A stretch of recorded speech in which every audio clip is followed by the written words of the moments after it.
আসসালামু আলাইকুম। সবাই কেমন আছেন? আশা করি সবাই ভালো আছেন। তো আজকে আমি দেখাবো আমি দিন রাতে প্রতিদিন সন্ধ্যার সময় আসার সময় আমি কিছু বাজার হাট করে নিয়ে আসি। আমি সারাদিন টুকিটাকি প্রাইভেট পড়াই তখন আমি আনি না। আমি সন্ধ্যার সময় একবার প্রাইভেট পড়া শেষ করে তারপর আমার যা লাগবে আমি প্রতিদিন একটু করে বাজার করি। আমি একবারে সব আনতে পারি না। আমি প্রতিদিন একটু করে আনি এই কারণে যে ৭ তলায় এত কিছু নিয়ে আসলে একবারে উঠতে পারি না। তো আমি প্রতিদিন একটু করে আনি, সেটা আমার জন্য অনেক ভালো হয়, স্বাস্থ্যের জন্য অনেক ভালো থাকে বা আমি অনেক সুস্থ থাকি এজন্য ৭ তলায় ওঠা কম না। তো আমি নিয়ে এসেছি চাল, ডাল, তেল যা লাগে আর কিছু মালটা আমি নিয়ে এসেছি। তো আজকে আমি সন্ধ্যার সময় পড়ায় আসার সময় আমি এগুলো মনে করলাম কিনে নিয়ে যাই। তো আমি কিনে নিয়ে চলে আসলাম। এটাই ছিল আজকে আমার সন্ধ্যার কাজ। তারপরের দিন আজকে আমি সকালবেলা যা আমি করব সেটা আমি একটু পরে দেখাবো। প্রতিদিনের সকালবেলা যে চা রুটি খাওয়ার একটা অভ্যাস সেটাতে আমি একটু পরে চলে যাব ইনশাল্লাহ। তো আজকে সন্ধ্যার কাজ এখানেই শেষ। তো আমি সকালবেলা উঠে কিছু রুটি বানিয়েছি। অন্যদিন আমি কিনে নিয়ে এসে খাই। আজকে আমি মনে করলাম ২ টো রুটি বানিয়ে নেই আর দুধ চা করে নেই, এটাতেই আমার হয়ে যাবে। তো আমি ২ টো শুকনা রুটি বানিয়েছি। দুধ চা দিয়ে রুটিটা খেতে ভালোই লাগে, খারাপ না। তো আমি মনে করলাম আজকে আমি বাসায়ই ২ টো রুটি বানিয়ে নেই। আমি বিশেষ করে পরোটাটাই বেশি খাই। তা আমি আজকে একটু মনে করলাম রুটি বানাই, তাই ২ টো রুটি আমি বানিয়ে নিয়েছি। ২ টো রুটি বানিয়ে আমি ছাদে চলে গেছি। ছাদে গিয়ে আমি কিছু ফুল গাছ দেখতেছি। বেলকনিতে কিছু ফুল গাছ আছে, পানি দেওয়া লাগবে সেগুলো ভাবতেছি। এই সব কিছু মিলিয়ে আর কি আমি ভাবতে রুটি ২ টা আমি নিয়ে ছাদে বসে আছি। একটু পরে চা দিয়ে আমি চায়ে আমি ডুবিয়ে আমি রুটি খাবো এইজন্য ভাবছি। আর ফুল গাছের কথা ভাবছি। এই মিলেই আমি বসে আছি ছাদে। মিষ্টি রোদ অনেক ভালো লাগছে। একটু শীত, একটু গরম। শীত প্রায় চলেই গেছে। এজন্য এখন আর বেশি একটা ঠান্ডা লাগে না। ছাদে আসলে পরেও একটু ভালো লাগে। সব কিছু মিলায় আর কি। তারপর আমি ২ টো ফুল গাছ কিনে নিয়ে এসেছি। গোলাপ গাছ আর কিছু হচ্ছে যে ঘাস ফুল গাছ। তো আমি সেটাকে একটু মেরামত করলাম। কাগজের ভিতর ছিল, সেটা কাগজ খুলে ফেলে আমি একটু সার দিলাম। সার দিয়ে ওটার ভিতরে আমি সুন্দরভাবে গোলাপ গাছটা বসিয়ে দিলাম। গোলাপ গাছটাতে ২ টো ফুল ধরেছে সুন্দর।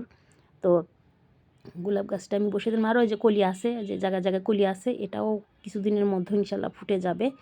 তো এই জন্য আমি ছোট গাছটা কিনেছি। আর কিছু ঘাস ফুলের গাছ আমি লাগিয়েছি। আরও গাছ আছে, আমি দেখাবো বেলকনিতে। এই যে চলে আসলাম বেলকনিতে, অনেক সুন্দর গাছ, যা বলার বাহিরে। বেলকনিতে আসলে গাছের জন্য বেলকনিই রাজা। বেলকনির রাজা হলো গাছ। তো এটাই আমি দেখাবো আজকে যে বেলকনিতে কত সুন্দর গাছ পরিপাটি করে রাখা যায়। তো একটা করে এখানে অ্যাড করা হয়, যেইগুলো গাছ কিনে নিয়ে আসা হয় সেগুলোকে তত্তাজা বানিয়ে তারপরে এখানে মানে বেলকনিতে রাখা হয় অনেক সুন্দরভাবে সাজিয়ে গুছিয়ে। বেলকনিতে একটু মিষ্টি যে রোদ আসে সেটাতেই আসলে হয়ে যায়। গাছটা এটাতেই মানে সুস্থ থাকে এবং ভালো সবল থাকে। একটু পানি দেই। আজকে আমি ভাবছি গাছগুলো শুকিয়ে গেছে গোড়ায়, দেখতেই পাচ্ছেন। এই গাছগুলোতে আমি একটু পানি দিব, ওইটাই আমি ভাবতেছি। তো গাছগুলোকে আমি একটু পরে পানি দেওয়া শুরু করে দিব। অনেক পানি লাগবে। একটু করে পানি আমি সব গাছেই দিব। কিছুদিন হলো পানি দেওয়া হয় না। তো গাছে আজকে পানি দিব বলে আমি ভাবছি। তো যাওয়া যাক আজ কী করা যায়।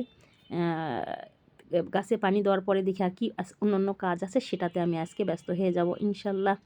তো আমি আজকে মনে করলাম যে কিছু ভর্তা তৈরি করা হোক। অনেক দিন হলো পাটায় পিষা ভর্তা খাওয়া হয় না।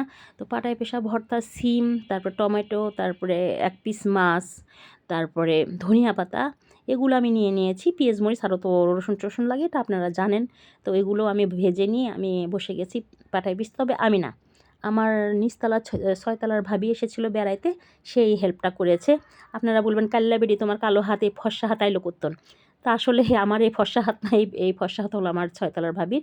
আমি কাল্লা বেডি, আমার কালোই হাত। তো আমি আজকে এই ভর্তাটা বানাইনি, আমি ভিডিও করতেছিলাম, সে ভর্তাটা আমাকে বানিয়ে দিয়েছে। তো যাওয়া যাক। এইবার ওই যে রাস্তায় একটা কালো বিড়াল আমি পেয়েছি। আমি পড়াইতে গিয়েছিলাম, সেখানে যাই দেখি যে কালো বিড়াল। আগেকার মানুষ কালো বিড়াল দেখে অনেক ভয় করত, আগেকার মানুষ। আমরা তখন ছোট ছিলাম, তখন আমাদের দাদি নানিরা বলতো যে রাস্তায় কালো বিড়াল দেখছি। অনেক ভয়ঙ্করভাবে তারা বলতো গল্পটা। কালো বিড়াল দেখা ভালো না, মানে কুসংস্কারের শেষ নাই। কালো বিড়ালের হচ্ছে যে কি জিন ভূতের রূপ, মানে রূপ নিয়ে আসে, সেটা ভয় আমাদেরকে দেখাতো। সেই থেকে আমাদের জানে একটা ভয় ছিল। অবশ্যই একটা কালো বিড়ালের মানে দেখছি, এটাকে এখনও সে ভয়টা কাজ করে। কিন্তু তারপরে কিছুক্ষণ পরে বুঝতে পারি না, এটা তো একটা আসলে আগেকার মানুষের মুরব্বীদের একটা কুসংস্কার। তো যাই হোক, সবাই ভালো থাকবেন। আল্লাহ হাফেজ। আবার দেখা হবে।